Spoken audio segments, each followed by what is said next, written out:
What's happening, everybody? Welcome back. I'm going to cut a base real quick. Got everything dialed in.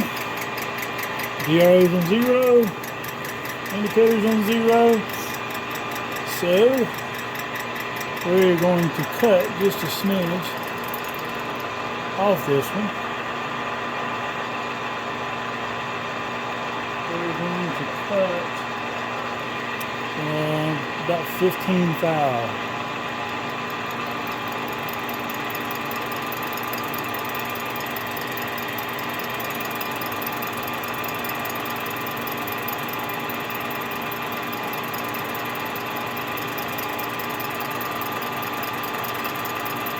That way I can still run the base gasket and hit my numbers.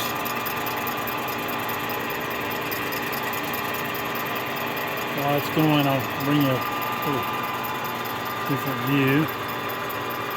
DRO, the indicator, that way I can double check as I'm going. Make sure it's taking off where it's supposed to take off. Cruising along nice and slow.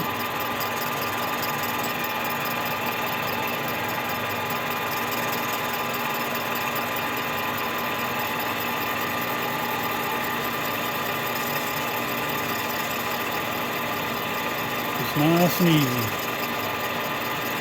This is something you don't want to rush.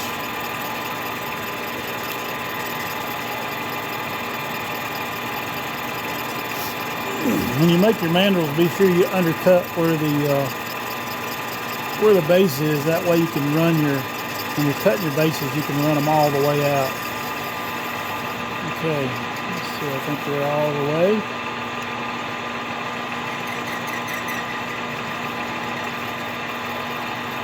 Come back nice and easy.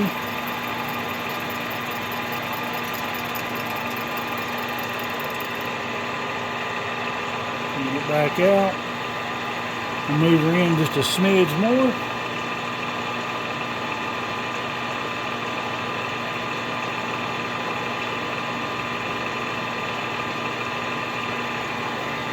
Okay, this cut will be 10, not 10 thou, but it'll make 10. And we're going to do a 5 more thou cut as our finish. I like to do a smaller cut on the last, that way we got a nice cut. Leaves a little bit of finish.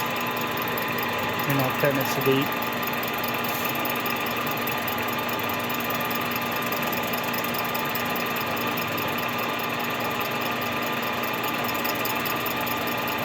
Cutters I use on these is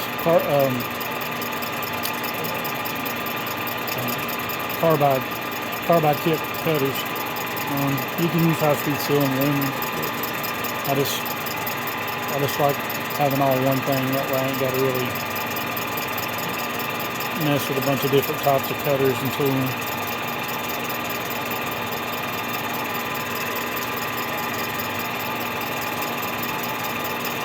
You can see when you cut these, you're not cutting much. I mean, pretty much about the thickness of the gasket, really.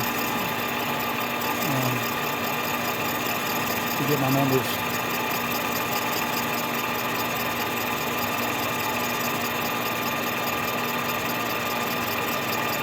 Main thing is go slow. Don't take too much. You can't put it back. You can always take more, but you can't put it back.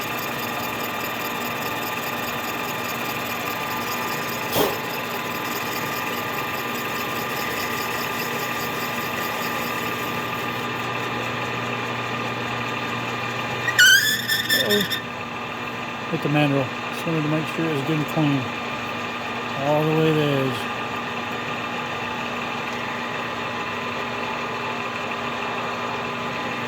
Alright, final cut.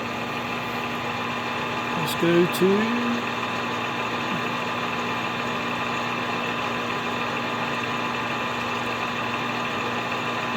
we're gonna go 15 total. 15. Back it up just a smidge.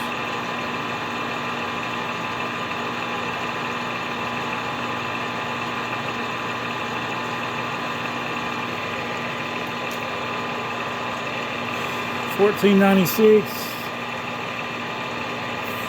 Almost 15 on the indicator. Let's see if we can get it dead on the money. Dang it. little slop in here.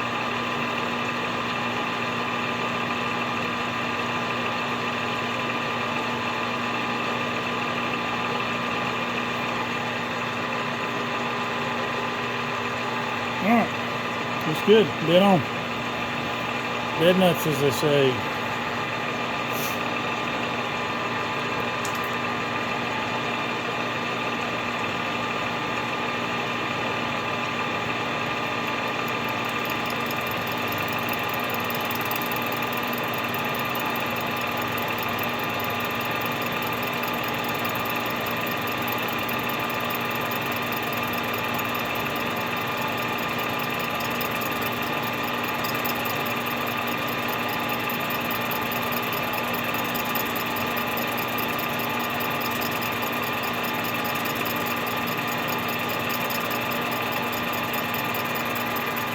Doing machining is kind of a lot like the military. You just hurry up and then wait a bunch. Seems like.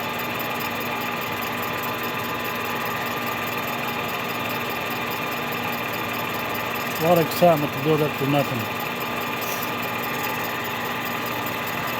So it's just barely just trimming it up. I mean, what's crazy is these cylinders. I don't think I've ever got one that was true that I've turned. They're almost always got high and low spots. I guess that's why their gaskets are so thick. It's to take up the slack for the bad castings or bad machining. I'm not sure. But I've actually never got one that's been true, completely true. It's always had, there we go. Come back real easy. Spring pass, some people call it. Generally don't take anything that shouldn't. Take much. Any. Alright. Let's see what we got. Take my little handy dandy pivot out. Unlock the quill. Slide her back out of the way. Take our cylinder off. And there we go. Looks pretty sweet. Anyway, so that's a little machining on a cylinder base. This is a 261. I have to take a chamfer these edges because you don't want to leave a rough lip. You can see here, because that machine surface is sharp. You don't want to catch a ring or do anything. So I come back, I got a little chamfer tool. I'll run around and clean that up and make it smooth. Anyway, thanks for stopping in.